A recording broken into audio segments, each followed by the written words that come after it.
Hey guys, so we're back out here. This time I got a 12 gauge Maverick 88 by Mossberg. This is Mossberg's budget shotgun for $200 a round.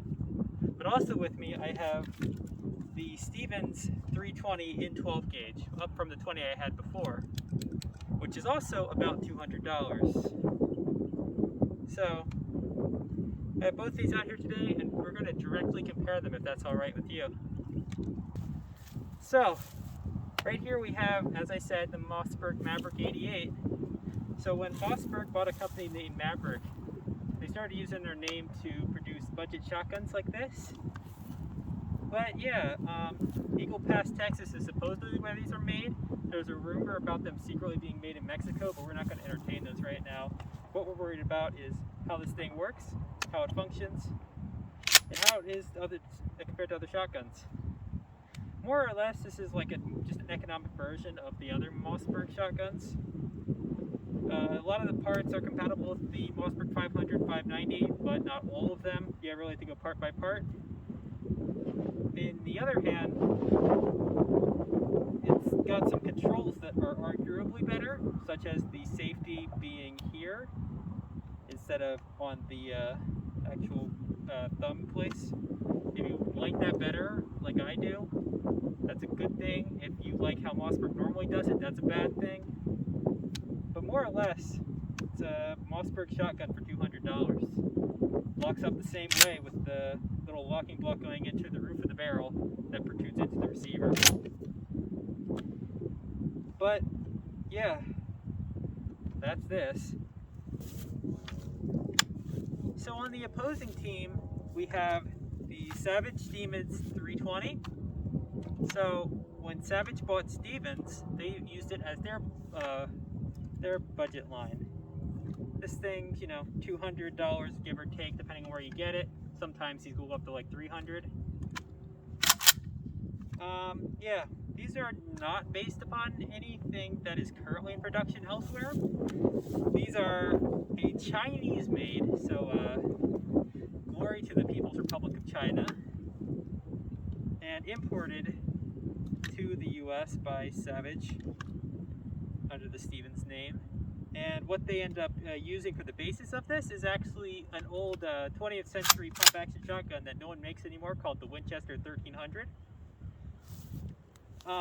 Which, instead of using just a locking block that will go into like a barrel part in the receiver, the actual barrel has a like a little cutout tri-lug set up for a rotating bolt. And this thing basically has like a rifle style rotating bolt in it. And it seems to work well as far as I've tried it. I'd say it's the one that I've shot more of the two of these so far, but who knows? These things have gotten a little dirty just being out here today. So this thing, it's a bit heavier, but it also feels like it's a bit tougher. But that could just be the Chinese pot metal lying to me. So we're gonna see how these do, see if either of them have any issues. And out here I got a little bit of birdshot and a couple slugs. We'll throw some through each and see how everyone does. So I got 5+1 rounds here, 5 in the tube, 1 in the barrel, total 6.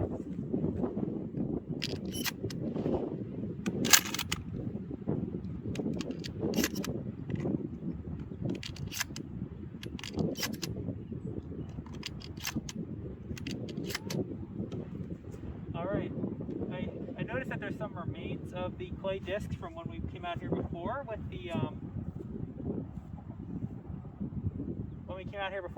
KSG. So I'm going to target that, but obviously it's not going to last more than one shot. I forgot to bring out some new clays, and I don't have time to go back and still record before it starts raining. So I'm just going to basically be shooting into the dirt.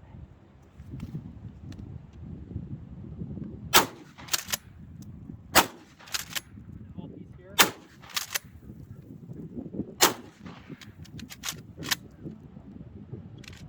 I did grab one.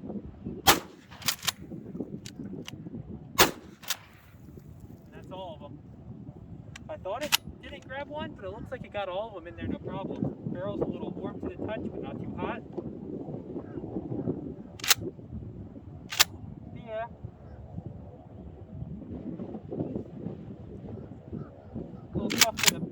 tougher to pump than some other ones I've shot, but it worked, and it worked as well as any other ones do. Now let's try the Chinese option. So now it's the Chinesium's turn. Let's see how this thing does. It's important to note that while the Mossberg 88 lacks a proper liftgate, this one does have a liftgate that needs to press down.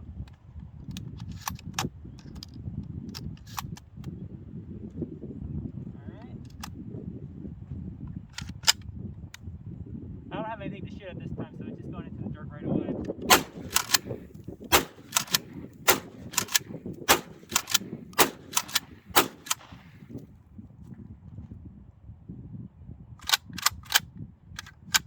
So something to note, despite this thing being heavier, it definitely recoils more, which is odd.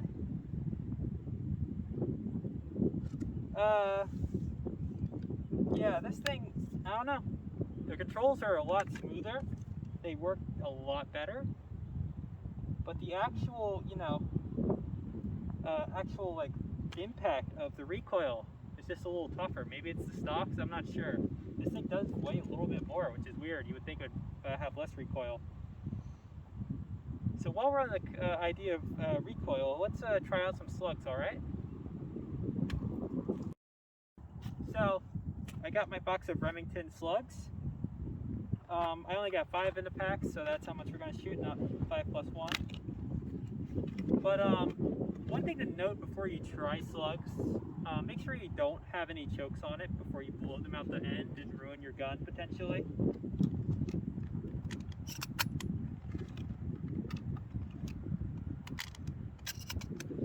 Oh yeah, and when you go to shoot slugs, make sure you are prepared for a lot more than birdshot.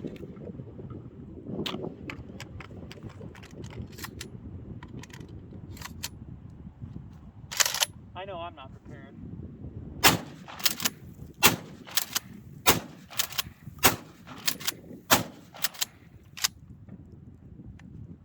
So that thing threw those slugs just fine, right into the dirt. I wonder if I can go get one. Let's find out. And when you look at that, this is just one of them. They're not too hard to find once you start pulling through the dirt. I found a lot of wads around there too. Those probably didn't penetrate too deep because they're just little plastic things to push this. But this thing is really deformed. And it looked like the back got kind of messed up by the wad pressing into it. I'm not sure what happened there. But yeah, this thing got a lot bigger. I can say that much. So yeah, let's go try the other one. See, now it's this one's turn.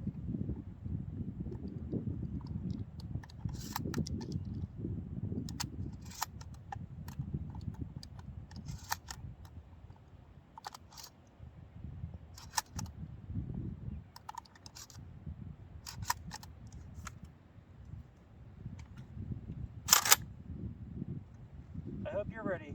I'm not.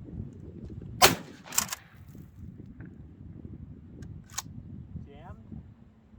Well, the Chinese jammed. Looks like they tried to double feed.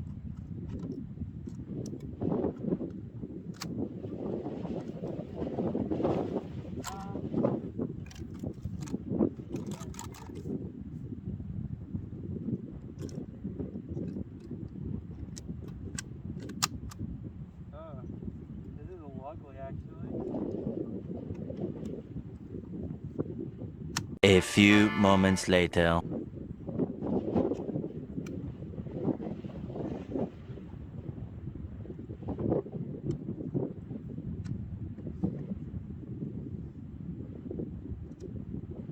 Oh, fuck. I'll come back when I fix it. A few minutes later. So yeah, that might have been my fault. It didn't quite go in right, and then when I pushed it back again to try to grab one, get it rechambered, and pull it out, it ended up pulling another one out of the tube. And when I tried to clear that one, it just kept going. I was getting double feeds. That was not pretty. It took a little bit to get out, and my finger is not very happy about it. But we have another one chambered, ready to go. Let's hope it starts working right this time.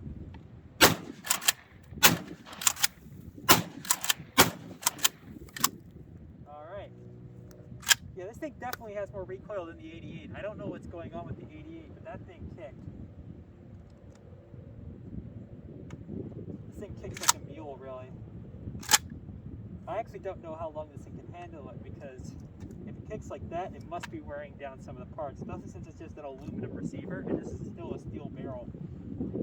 And it's not like the Maverick Mossbergs, where they kind of like go into the receiver a little so you can lock them up. This thing locks up exclusively at the barrel. And if this thing separates from the... Yeah, if this thing separates, the barrel will just kind of fly off the end, really. But it's still holding together, and I know people who have these thousands of rounds in who haven't had theirs like spontaneously break apart, like a dead character in Lego Star Wars.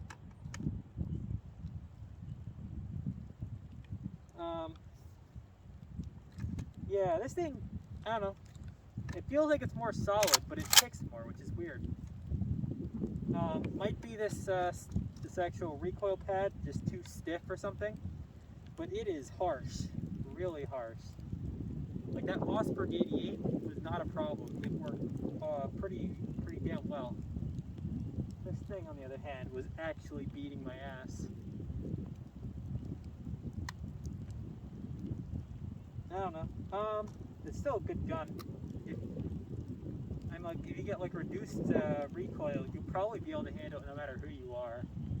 12 gauge is a lot less bad than people lead on with. It is at least a rubber recoil pad. Some guns have fucking wood.